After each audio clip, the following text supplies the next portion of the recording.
The champagne glass slipped from my fingers when I saw him walk through those mahogany doors. Not because I was clumsy. I'd been waiting tables at the Sterling Rose for 3 years without dropping a single piece of crystal. No, it shattered because Ryan Blackwood, the man who'd torn my heart into confetti and thrown it in my face 2 years ago, had just walked into my restaurant. Well, not mine exactly. I was just the waitress who'd been assigned to the private dining room for tonight's corporate celebration. The sound of breaking glass made everyone turn, including him. Our eyes met across the candlelit room, and I saw the exact moment recognition dawned on his perfectly sculpted face, that slight widening of his green eyes, the barely perceptible tightening of his jaw. Then came the smirk, that same cruel twist of lips that had once told me I'd never amount to anything more than the small-town nobody I'd always been. "Everything all right here?" Marcus, my manager, materialized beside me with a dustpan, his voice tight with the kind of controlled panic that came from dealing with Fortune 500 executives. "Perfect," I managed, dropping to my knees to help clean up the mess, grateful for the excuse to hide my burning face. Through the forest of expensive leather shoes and designer heels, I could still feel Ryan's gaze boring into me. If you're wondering why seeing an ex would affect me this much, why my hands are still shaking as I sweep up these glittering shards, then you need to understand something. This isn't just about heartbreak. This is about the night Ryan Blackwood didn't just leave me. He made sure everyone knew exactly why I wasn't worth staying for. But here's what he doesn't know, what nobody in this room knows except for one person who hasn't arrived yet. I'm not the same girl he left crying in that parking lot. And before this night is over, everyone in this room is going to learn exactly who Emma Grace Sullivan really is. If you've ever been told you're not enough, if someone has ever made you feel small, then this story is for you. Stay with me, because what happens next changed everything. "Emma, you're bleeding," Marcus whispered, and I looked down to see a thin line of red across my palm where a shard had caught me. The sight of blood made something shift inside me. I'd bled for Ryan Blackwood before, emotionally, spiritually. This would be the last time. Standing up, I straightened my black server's uniform and grabbed a fresh tray of champagne from the service station. "I've got this," I told Marcus, who looked uncertain but had 3 other events to manage tonight. The private dining room at the Sterling Rose was our crown jewel. All dark wood paneling, original oil paintings, and a chandelier that supposedly once hung in a French palace. Tonight, it hosted Blackwood Industries' quarterly celebration, and of course Ryan would be here. He'd rocketed up their corporate ladder with the same ruthless efficiency he'd used to dismantle my self-worth. Last I'd heard through the grapevine of mutual acquaintances I'd mostly cut off, he was Senior Vice President of Strategic Development. Whatever that meant. I moved through the room like a ghost, refilling glasses, removing plates, invisible in the way good service staff always are. I heard his laugh boom across the room, that confident, careless sound that used to make me feel special when it was directed at me, included me. Now it made my stomach turn. "Emma? Emma Sullivan?" I turned to find Jessica Hartley staring at me, her perfectly penciled eyebrows raised in surprise. Jessica, who'd been my roommate in college, who'd held my hair back when I'd gotten sick from crying so hard the night Ryan left, who'd sworn she'd never speak to him again after what he did.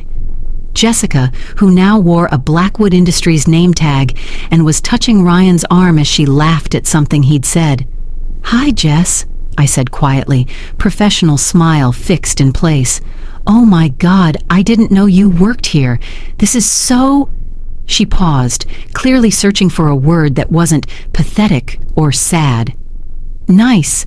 The Sterling Rose is such a classy place." "It is," I agreed, refilling her glass with practiced precision. "You know," she leaned in conspiratorially, though her voice was still loud enough for Ryan to hear, "I always said you'd land on your feet. And look at you, working at one of the city's best restaurants. Working at, not dining at, not owning, not managing, working at." Emma's always been resourceful, Ryan's voice cut through the air like a blade. He'd moved closer without me noticing, and now stood barely 3 feet away. "Haven't you, Em?" Em. He'd called me that when he'd told me he loved me. He'd called me that when he'd said I was his everything. He'd called me that the night he'd stood in front of all our friends at his promotion party and announced he was leaving me because, and I quote, "I need someone who matches my ambition, my drive." Emma's sweet, but let's be honest, she's a small-town girl with small-town dreams. I'm heading for the stars, and I can't carry dead weight. Dead weight. 2 years later, those words still had the power to make me feel like I was suffocating. "Mr. Blackwood," I said formally, refusing to give him the satisfaction of familiarity. "Can I get you anything?" His smirk widened. "Just water, with lemon. You remember how I like it, don't you?" Of course I did. Room temperature, exactly 3 ice cubes, lemon squeezed, not dropped. I remembered everything, including the night he'd thrown a glass of it in my face when I'd had the audacity to show up at his office after the breakup, begging for an explanation that made sense. "Right away, sir," I said, turning on my heel. I made it to the service station before the tears came. Quick, angry drops that I brushed away immediately. I wouldn't cry for Ryan Blackwood. Not anymore. Not when I was so close to... Rough night? I spun around to find an older man watching me with kind, intelligent eyes. He wore an impeccable charcoal suit that probably cost more than I made in 6 months, and there was something familiar about his face, though I couldn't place it. "I'm fine, sir. Can I help you with something?" "Actually," he said, studying me with an intensity that should have been uncomfortable, but somehow wasn't. "I think perhaps I can help you. You're Emma Sullivan, aren't you?" My heart stopped. "How do you know my name?" He smiled then, and it transformed his entire face. "My mother spoke of you often, said you were the only one who ever really listened to her stories, who treated her like she mattered during her final months at Riverside Care Facility." Dorothy. He was talking about Dorothy Whitman, the elderly woman I'd spent countless hours with during my volunteer shifts at the nursing home. She'd been forgotten by her family, they said, left to fade away alone. But she'd been sharp as a tack, full of stories about her late husband building a business empire, about the son who'd grown too busy to visit, about regrets and triumphs, and the peculiar loneliness of being surrounded by wealth but starved of connection. "You're Dorothy's son. You're..." My voice trailed off as the pieces clicked into place. The familiar features, the presence that commanded attention. "You're Harrison Whitman. You own..." "Many things," he said simply, "including, as of about 6 months ago, the Sterling Rose, though that's not public knowledge yet." He paused, his eyes flickering toward the dining room where Ryan's laughter rang out again. "My mother left very specific instructions in her will. She wanted to make sure the people who showed her kindness were remembered. You, Miss Sullivan, spent over 300 hours with her. You read to her, you listened to her stories, you held her hand when she was scared. You did this while working 2 jobs and going to night school, never accepting a penny from her despite her offers." I remembered those offers. Dorothy trying to slip me checks, trying to give me jewelry, trying to pay me for what I insisted was simply human decency. She was alone. Nobody deserves to be alone. "No," Harrison agreed softly. "They don't." He reached into his jacket and pulled out an envelope. "She left you something. I've been trying to track you down for months, but you moved after college, changed your phone number." "I needed a fresh start," I said, not mentioning that the fresh start was necessary because Ryan had made sure I was blacklisted from every marketing firm in the city after our breakup. He'd called it protecting companies from hiring someone who lacked vision. I'd called it cruelty, but only in the privacy of my studio apartment where no one could hear me rage. "Well, I'm glad I finally found you." He handed me the envelope. My mother was many things: stubborn, difficult, brilliant. But above all, she was an excellent judge of character. She saw something in you, Miss Sullivan, something special. I took the envelope with trembling fingers. It was heavy, expensive paper with my name written across it in Dorothy's distinctive handwriting. "Mr. Whitman, I can't." "You can and you will," he said firmly, "but not here, not now. Read it when you're alone." "And Miss Sullivan?" He glanced again toward the dining room. "Whatever that young man in there did to you, whatever he said to make you believe you're meant to be invisible, serving people who don't even see you, he was wrong. My mother knew it, and if you'll permit me the observation, I suspect you're beginning to know it too." Before I could respond, Marcus appeared, frazzled and sweating. "Mr. Whitman, sir, I didn't know you were coming tonight. The main dining room has your usual table available." "Actually," Harrison said, his eyes never leaving mine, "I'm here for the Blackwood Industries event. James Blackwood is an old friend. I thought I'd surprise him." James Blackwood, Ryan's CEO, the man Ryan worshipped like a god, whose approval he'd literally told me mattered more than our relationship. "Of course, sir. Right this way. Emma, Mr. Blackwood's water?" I'd completely forgotten about Ryan's water. "Right away." Harrison Whitman touched my shoulder gently as he passed. "Read the letter, Miss Sullivan. Tonight, after all this is over. Promise me." "I promise," I whispered. The rest of the evening passed in a blur. I served Ryan his water. He made a show of checking that it was exactly right, refilled glasses, cleared plates, and tried not to think about the envelope burning a hole in my locker downstairs. Harrison Whitman held court at the head table with James Blackwood, and I noticed Ryan practically vibrating with the need to impress the man who could buy and sell Blackwood Industries 10 times over. It was during the dessert course that everything began to unravel. "Emma," Ryan called out as I passed with a tray of creme brulee. "Could you come here for a moment?" I approached warily. He was surrounded by his usual gaggle of sycophants, junior executives who laughed too loud at his jokes and agreed too quickly with his opinions. "Gentlemen," he said with that cruel smile I'd grown to recognize too late in our relationship, "this is Emma. We used to date, if you can believe it." "Really?" One of them, a younger guy with too much gel in his hair, looked me up and down dismissively. "That's interesting." "Isn't it?" Ryan laughed. "Emma here had such big dreams. She was going to be a marketing director, run campaigns for Fortune 500 companies, change the world." He took a sip of his whiskey. "How's that working out for you, Em?" "I'm doing fine," I said quietly, aware that other tables were starting to pay attention. "Fine," he repeated, as if tasting the word. "You know, I tried to warn her.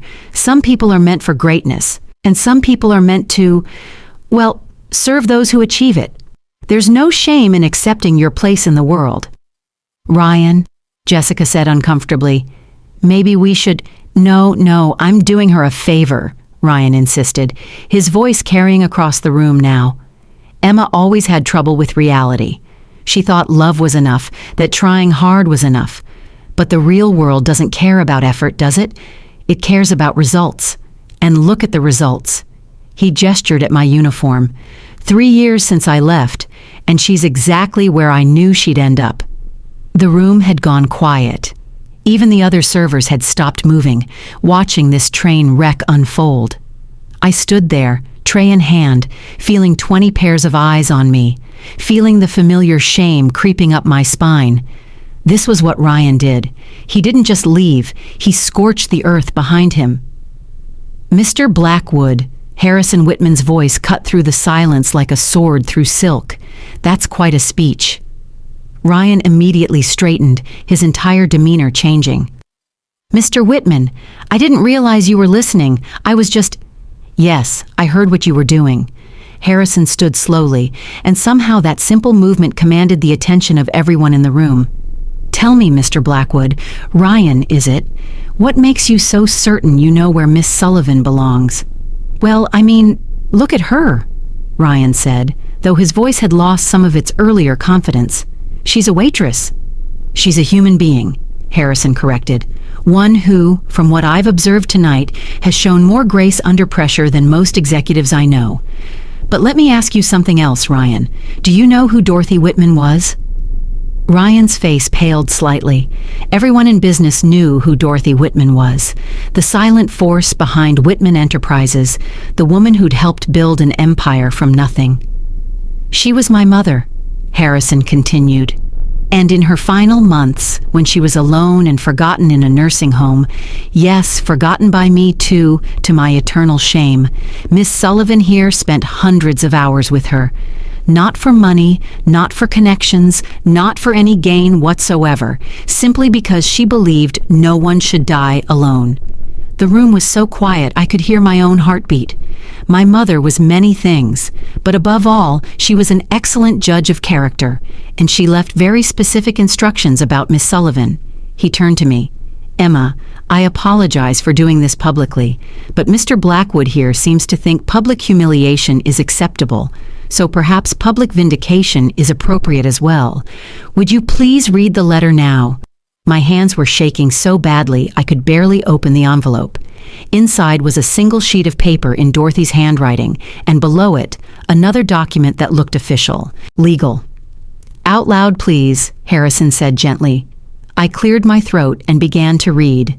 "My dear Emma, if you are reading this, then I am gone, and hopefully my stubborn son has finally found you. I want you to know that in my final years, when the world had forgotten me and I had begun to forget myself, you gave me something precious: dignity. You saw me not as a burden or an obligation, but as a person with stories worth telling and a life worth remembering. You told me once that you felt invisible, that someone you loved had made you feel worthless. I see that pain in you, dear girl, but I also see something else, a strength you don't yet recognize, a light that others have tried to dim but cannot extinguish. I have lived a long life, built an empire alongside my husband, raised a son who, despite his flaws, has continued our legacy. But wealth means nothing if it is not used to lift others up. You lifted me up when I needed it most. Now it is my turn. The sterling rose was my husband's first acquisition, bought with every penny we had saved. It was where he proposed to me, where we celebrated every anniversary until his death. It has been in our family for 60 years, and now, my dear, it belongs to you." The tray slipped from my numb fingers, crashing to the floor. I couldn't breathe. This couldn't be real. "Keep reading," Harrison urged. "I leave the Sterling Rose restaurant, all its assets, and the building it occupies to Emma Grace Sullivan with the following conditions: that she continue to operate it with the same grace and dignity she showed me, and that she never let anyone make her feel invisible again. To my son Harrison, I know you will honor this wish. You are executor of my estate, and I trust you to ensure Emma receives not just the property, but the support she needs to succeed. She has an MBA, Harrison. Did you know that? Graduated with honors while working 2 jobs. The young man who broke her heart told everyone she was worthless, sabotaged her career to feed his own ego. Help her prove him wrong. All my love, Dorothy Whitman." The silence that followed was deafening. I looked up from the letter to find Ryan standing frozen, his face the color of old paper. Jessica had her hand over her mouth. The entire room seemed to be holding its breath. "The paperwork is all in order," Harrison said into the silence. "As of 6 months ago, Miss Sullivan, you have been the legal owner of the Sterling Rose. I've been managing it in trust, waiting to find you. Marcus," he called to my manager, who looked like he might faint, "you've been reporting to the owner all evening. I trust you'll treat her with appropriate respect going forward." But this can't be legal," Ryan sputtered. "She's nobody. She's just a waitress." "She's the owner of one of the city's most prestigious restaurants," Harrison corrected coldly. "She's a woman with an MBA who was systematically shut out of her chosen career by a petty, vindictive man who couldn't stand the thought of her succeeding without him. Oh yes, Mr. Blackwood, I did my research. Every company that rejected Miss Sullivan's applications received a call from you first. That's not just cruel, it's potentially illegal. Defamation, interference with business relations.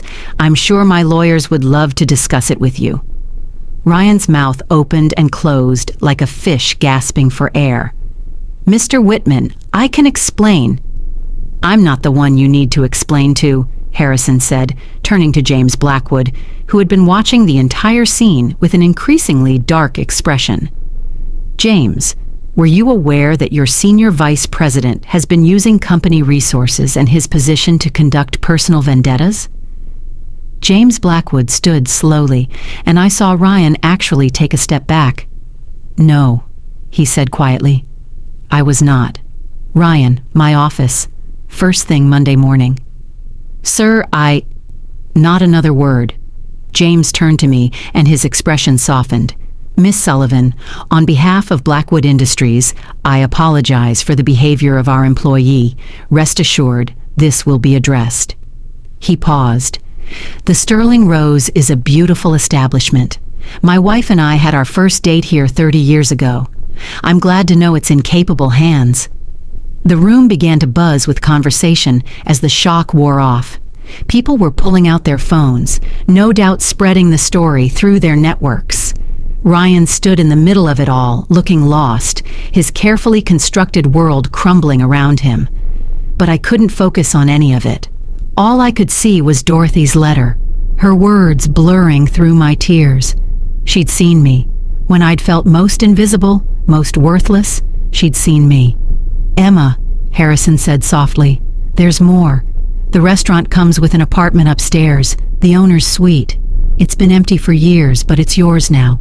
And there's an accounts portfolio, investments my mother set aside specifically for the restaurant's operations, and your personal security. You'll never have to struggle again. Why? I whispered. Why would she do this for me? Because you did something money can't buy, he said simply. You cared. You showed her genuine kindness when you had nothing to gain from it. My mother spent her life surrounded by people who wanted something from her. You just wanted to keep her company. I thought about all those afternoons with Dorothy, reading her favorite books, listening to her stories about building a business when women weren't supposed to be anything more than secretaries, about the husband who'd treated her as an equal partner, about the son she loved but who'd gotten lost in his own success. She'd told me once that the worst part of being wealthy wasn't the people who wanted your money, it was the people who stopped seeing you as human. Mr. Whitman, Marcus appeared at my elbow, wringing his hands. I'm so sorry. If I'd known... You couldn't have known, I said, finding my voice. Nobody could have.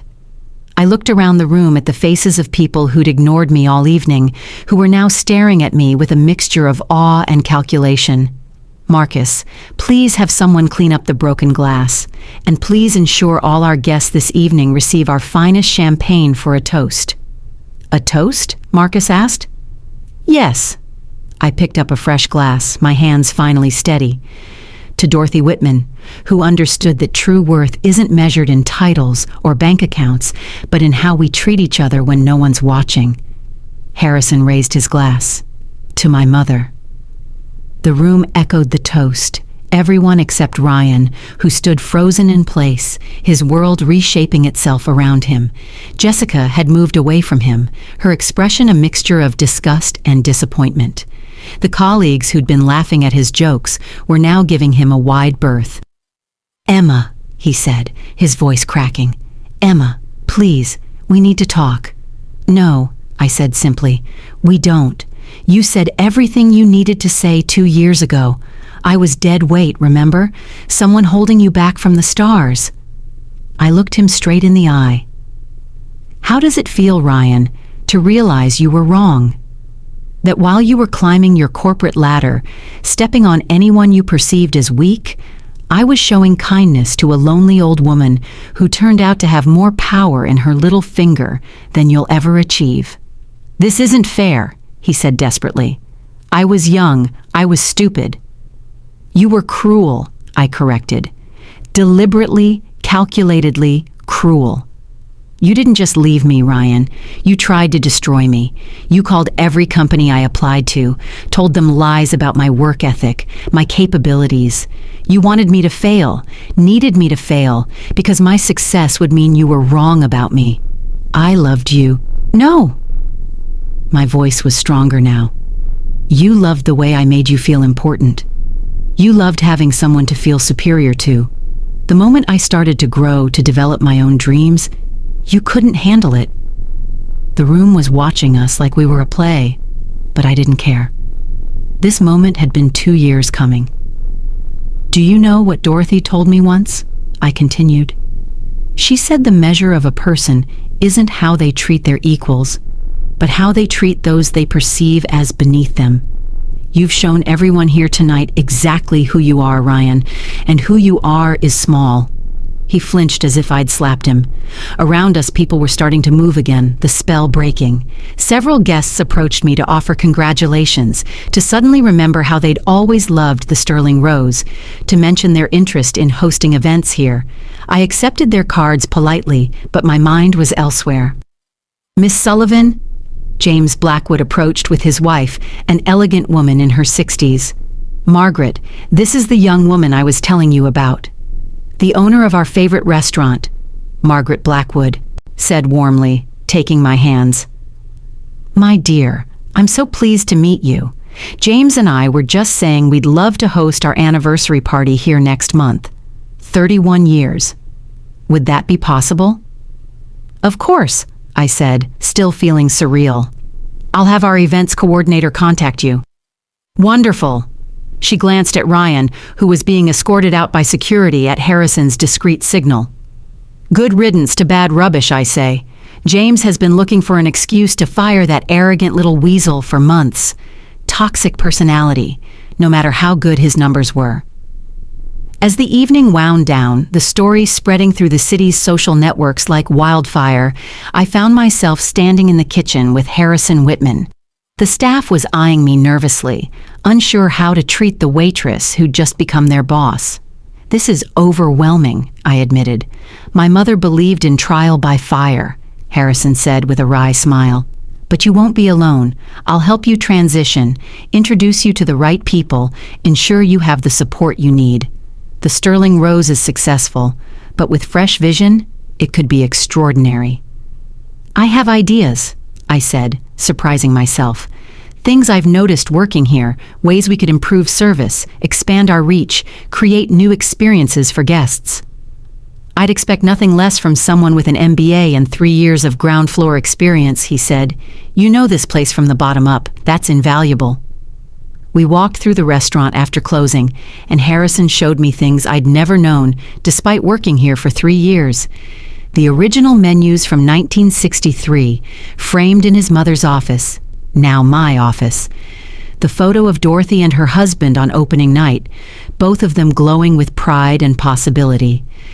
The apartment upstairs, with its floor-to-ceiling windows overlooking the city, its rooms full of dust and potential. She lived here for a while, Harrison said, after my father died, said she could feel him in the walls, but then she got sick, and I moved her to Riverside, thought it would be better for her to have round-the-clock care. I didn't realize I was taking away the last place she felt connected to him. She understood, I said softly. She told me you were doing what you thought was best.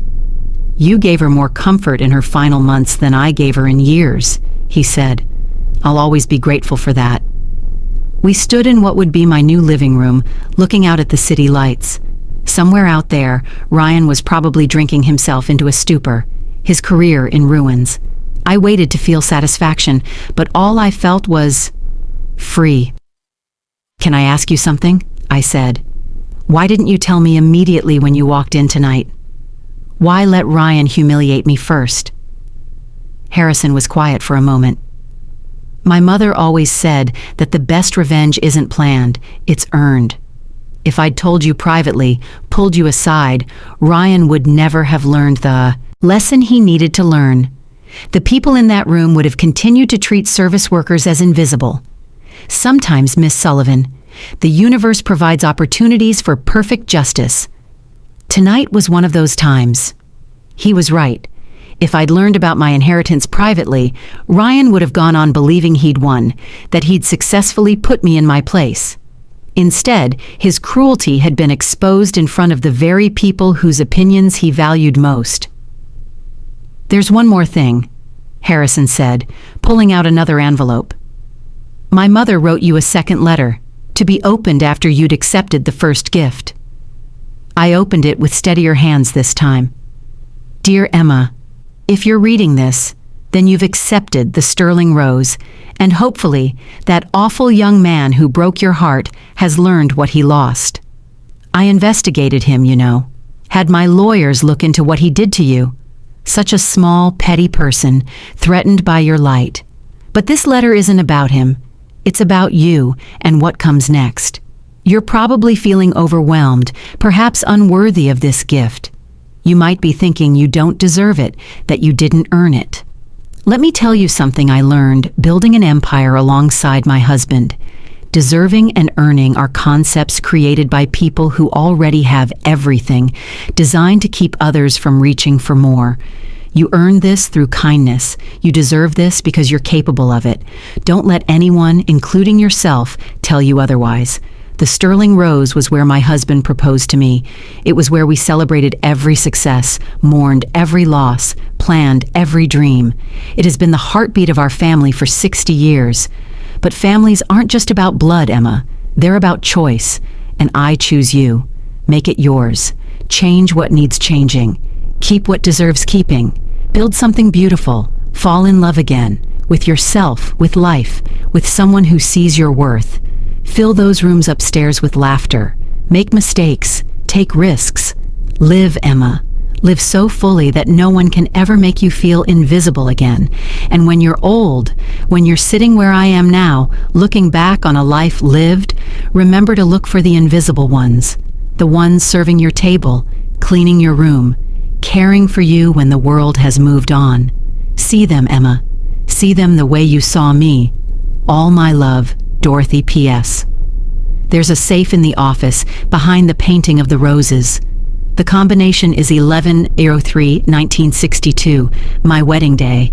Inside you'll find some things that might help you get started. Consider it a grandmother's gift to the granddaughter I never had. I was crying openly now, not caring that Harrison could see. These weren't tears of sadness or even joy. They were tears of recognition, of being seen so completely by someone I'd thought I was helping. She really was remarkable, I said. Yes, Harrison agreed, and she saw something remarkable in you. We went down to the office, my office, and I found the safe behind a beautiful oil painting of white roses. Inside were photograph albums, jewelry boxes, and a leather portfolio. The portfolio contained deeds, bank statements, and investment accounts that made my head spin. But it was the photo album that stopped me cold. There was Dorothy, young and vibrant, standing in front of the sterling rose on opening day.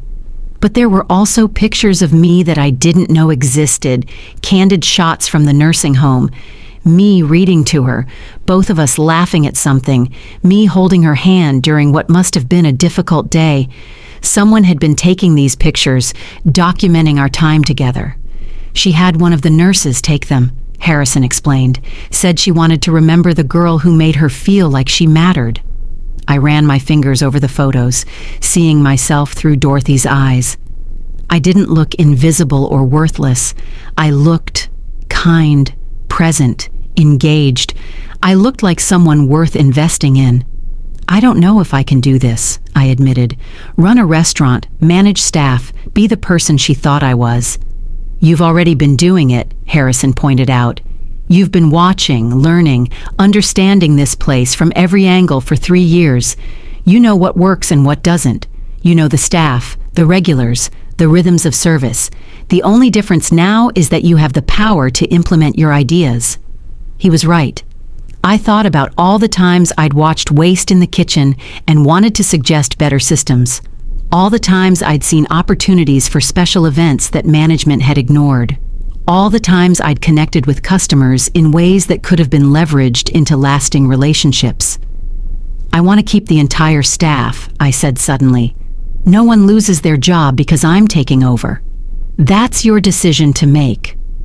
And I want to create a program, I continued, the idea forming as I spoke, for people starting over, like I was.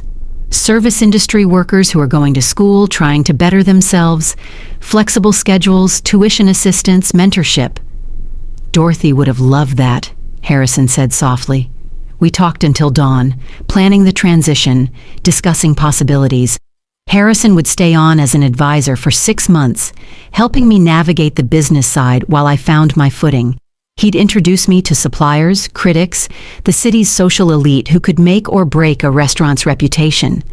As the sun rose over the city, painting the sky in shades of pink and gold, I stood in my new apartment, still wearing my server's uniform, and thought about the journey that had brought me here. 2 years ago, Ryan had stripped me of my confidence, my career prospects, my sense of self. He'd told me I was nothing, and for a while, I'd believed him. But while I was believing I was nothing, I was also visiting Dorothy. I was completing my MBA at night. I was showing up to work every day, serving people with grace even when they didn't deserve it. I was surviving, and in surviving, I was becoming someone Dorothy Whitman thought deserved an empire. My phone buzzed with texts as news of the evening spread. Former classmates who'd dropped me after Ryan's campaign suddenly remembered we'd been friends.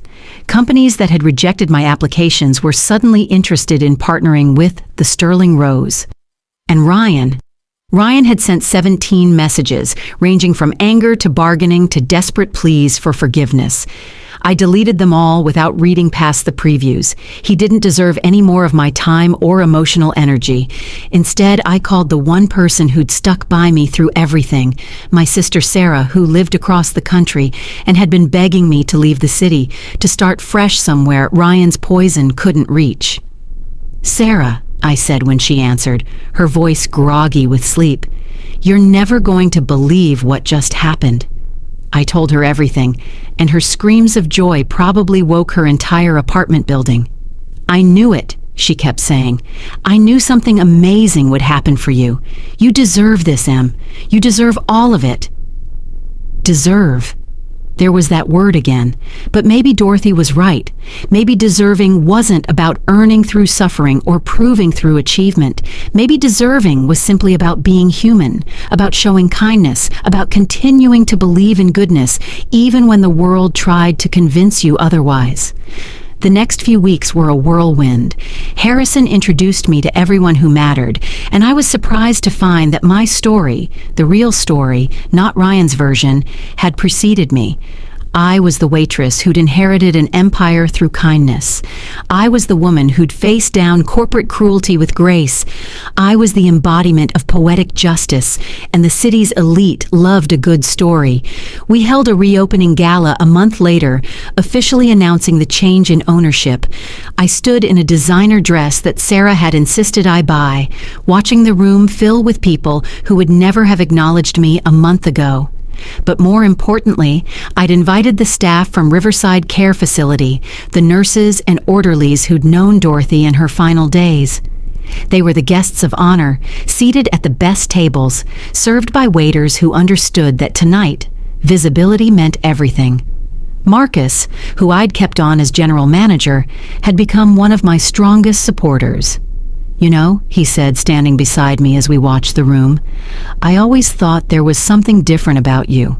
The way you treated every customer the same, whether they were kind or cruel. The way you remembered details about regulars. I should have seen it." "Seen what?" I asked. "That you weren't meant to be invisible. You were meant to lead." Ryan had been fired from Blackwood Industries, of course. The investigation into his interference with my job applications had revealed other instances of workplace bullying and manipulation. Last I heard, he'd left the city, his reputation in tatters. Jessica had reached out once, a long apology text about how she'd been blinded by his charm, how she was sorry for not standing by me. I'd forgiven her, but hadn't pursued renewed friendship. Some bridges, once burned, were better left as ash. But the most meaningful moment came 6 months later, on a quiet Tuesday evening. I was in the office reviewing plans for the new mentorship program we were launching when Marcus knocked on the door. "There's someone here to see you," he said. "Says she knows you from Riverside." I found a young woman in the lobby, wearing scrubs under her coat. It took me a moment to recognize her, Lily, one of the nursing assistants who'd often been on duty during my visits with Dorothy. "Miss Sullivan," she said nervously. I'm sorry to bother you. I know you're busy now. Important. I'm never too busy for friends, I interrupted. And please, call me Emma. Her face relaxed slightly. I wanted to thank you. What you did for Mrs. Whitman, we all saw it. How you treated her like she was your own grandmother. Most visitors, even family when they do come, they're checking a box, doing their duty, but you genuinely cared. She was easy to care about, I said. That's the thing, Lily said. She wasn't. She was demanding and difficult and pushed people away. But you saw past that. She paused. I'm going to nursing school now. The program you started, the one that helps service workers with tuition, I applied and was accepted. I wanted you to know that what you're doing, it matters. This was what Dorothy had really given me, not just a restaurant or wealth, but the ability to make others visible the way she'd made me visible. Dorothy would be proud, I said, and meant it. As Lily left, promising to keep me updated on her progress, I returned to my office and looked at the photo I kept on my desk. Dorothy and me, laughing over something I couldn't remember, both of us fully present in that moment. Below it was a simple frame with her words, "See them the way you saw me." The Sterling Rose had become more than a restaurant under my ownership. It had become a place where the invisible became visible, where second chances were given, where kindness was valued as much as profit. We'd maintained our 5-star reputation while creating programs that helped our staff build careers, not just jobs. The mentorship program had expanded to include partnerships with culinary schools and business programs. The apartment upstairs had become a home filled with dinner parties for friends who'd stood by me and new ones who saw me for who I was, not what I'd been through. And Ryan? He became a cautionary tale told in business schools, a reminder that cruelty has consequences and that the people you step on, while climbing the ladder, might own the building when you fall. But I tried not to think about him often. My life had become too full, too rich with possibility to waste on someone who'd tried to make me invisible. Instead, I thought about Dorothy, about the gift she'd given me that went far beyond money or property. She'd given me the gift of being seen, truly seen, and in turn had taught me to see others.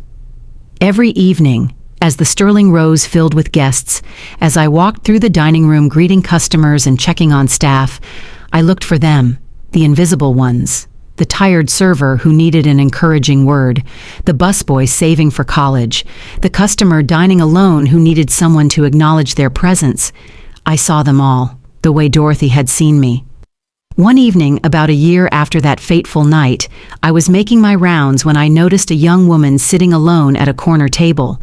She was wearing what was obviously her best dress, but there was something in her posture, the way she kept checking her phone, that spoke of disappointment. I approached her table personally. "Good evening," I said warmly. "I'm Emma, the owner. Is everything to your satisfaction?" She looked up and I saw tears threatening to spill. "Yes, everything's wonderful. It's just, I was supposed to be meeting someone, a celebration dinner for my promotion, but they're not coming." I sat down across from her, something I'd never have dared as a waitress. "Tell me about your promotion." Her name was Amanda, and she'd just been made junior partner at a law firm after years of being overlooked. The dinner was supposed to be with her boyfriend, who'd texted an hour ago that he thought they should reevaluate their relationship now that she'd be making more money than him. "He said I'd changed," she said bitterly. "That success had gone to my head, but all I did was finally get recognized for my work." I thought about Ryan, about how threatened he'd been when I'd started talking about graduate school, about business ideas, about dreams that didn't revolve around him. "Success doesn't change you," I told her. "It reveals the people around you. The ones who truly care will celebrate with you. The ones who don't." I shrugged. "They show themselves out." We talked for an hour. I told her my story, the abbreviated version, and by the end, she was laughing, her confidence restored. I comped her meal and opened a bottle of our best champagne. "To your promotion," I toasted, "and to being visible on your own terms." As she left, she hugged me. "Thank you for seeing me," she whispered. "Always," I replied, hearing Dorothy's voice in my head. This became my practice, my way of honoring Dorothy's memory. Every night, I looked for someone who needed to be seen, really seen. Sometimes it was a customer, sometimes staff, sometimes a delivery person or maintenance worker who'd been trained by life to be invisible. I saw them all, acknowledged them all, reminded them all that they mattered. 3 years have passed since that night when my world turned upside down. The Sterling Rose has become the most sought-after reservation in the city, not just for our food or ambiance, but for the experience of being truly welcomed, truly valued. We've launched a second location and are planning a third. The mentorship program has helped dozens of people change their lives. And I've found love again, with Marcus, of all people, who saw me even when I was invisible and loves me not for what I own, but for who I am. Ryan tried to come back once, about 2 years after everything happened. He showed up at the restaurant on a busy Friday night, older looking, humbled by his fall from grace. He asked to speak with me, and I gave him 5 minutes in my office. "I was wrong," he said simply. "About everything. About you." "Yes," I agreed. "You were." "I loved you," he said. "I just didn't know how to love someone who didn't need me to feel complete." That wasn't love, Ryan. Love builds up. It doesn't tear down. Love celebrates success. It doesn't sabotage it. Love sees potential and nurtures it. It doesn't try to destroy it to maintain superiority. He left that night with nothing. No forgiveness, no closure, no absolution. Some acts of cruelty create consequences that can't be undone with apologies. But I don't carry anger anymore. Ryan gave me something valuable, though he never intended to. He gave me the opportunity to discover my own strength, to find my worth independent of anyone else's validation. His cruelty led me to Dorothy, and Dorothy led me to myself. Sometimes, late at night, I stand in my apartment above the Sterling Rose and look out at the city lights. I think about the girl I was, heartbroken, humiliated, serving water to the man who'd tried to destroy her. I think about Dorothy, alone in her room at Riverside, waiting for someone to see her as more than a body in a bed. I think about all the invisible people moving through the world, serving and cleaning and maintaining the lives of those who don't see them. And I make the same promise I make every night. I see you. You matter. You are not invisible. The Sterling Rose has become more than Dorothy or I could have imagined. It's not just a restaurant. It's a testament to the power of kindness, the importance of seeing people for who they truly are, and the incredible things that can happen when someone believes in you. Dorothy Whitman gave me an empire, but more than that, she gave me the permission to be visible, to take up space, to matter. She saw me when I couldn't see myself, and in doing so, she changed not just my life, but the lives of everyone the Sterling Rose touches. The boy who said I was nothing, who tried to make me invisible, he was wrong. I was never invisible. I was just waiting for the right person to see me. And when they did, I discovered I'd been powerful all along. To everyone who's ever been made to feel small, worthless, or invisible, you are seen. You matter. Your kindness, your persistence, your refusal to let cruelty define you. These things have power. Sometimes the universe has a way of balancing the scales, of ensuring that those who tear others down ultimately face the consequences of their actions, while those who build others up, even in small ways, receive rewards beyond their wildest dreams. Dorothy taught me that wealth isn't just about money. It's about the richness of human connection, the value of compassion, the worth of every single person who crosses our path. The Sterling Rose stands as proof that kindness is not weakness, that serving others is not shameful, and that sometimes the people others overlook are the ones who deserve the kingdom. Every morning, I walk through the Sterling Rose before we open, touching the tables Dorothy and her husband once sat at, standing in the kitchen they built from nothing, climbing the stairs to the apartment where they dreamed their dreams. And I whisper the same words. Thank you for seeing me. Because in the end, that's all any of us really want, to be seen, to be valued, to matter. Dorothy saw me, and now, with every day that passes, with every person who walks through our doors, I pay that gift forward.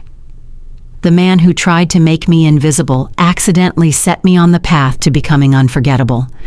The woman I thought I was just keeping company turned out to be preparing me for a destiny I never could have imagined. And the restaurant where I once served water to the man who broke my heart, it became the stage for my greatest triumph. This is my story. Our story, really.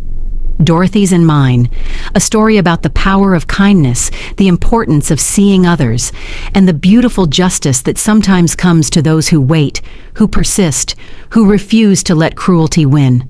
The sterling rose still gleams like a jewel in the city's crown, but now it gleams for everyone, the visible and invisible alike. Because everyone deserves to be seen, everyone deserves to matter, and sometimes, just sometimes, the universe ensures that those who understand this truth inherit the kingdom. Thank you for listening to my story. If this story moved you, and if you believe that everyone deserves to have their true worth seen, please like this video and share it with someone who needs to hear this message. Comment below and tell me, what was the moment in the story that resonated with you the most? And if you want more powerful stories about finding your strength and overcoming the odds, make sure to subscribe to the channel and turn on notifications. You won't want to miss what's next.